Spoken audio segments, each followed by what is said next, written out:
But the primary reason, most people don't realize that the American Southern accent is not a sign of ignorance, but actually the fact that, according to linguists, we're the only people left in the United States who generally still sound like our ancestors. Because if you listen to native born Southern speakers, the average Southerner tends to sound more like this, what we call this Moonlight Magnolia's drawl, because if you speed up that Southern drawl, over time it rapidly becomes a British accent.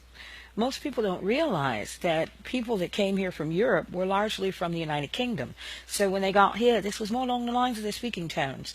But that's the first and second generations coming off the boats, not their children.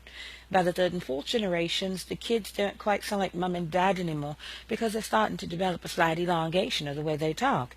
What's today called the Virginia Tidewater accent. It's not a complete southern drawl because that's a port area.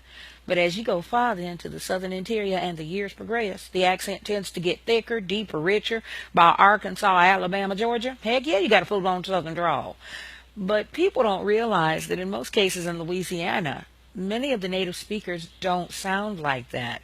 They tend to sound like this, I guarantee, especially around the bayous. Because you speed up that South Louisiana Cajun Creole accent, over time it becomes en français, French.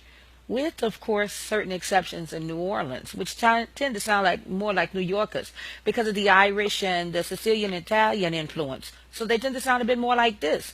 And people tend to get a little confused because they think, what, you're from New York? Nah, I'm from New Orleans. Why?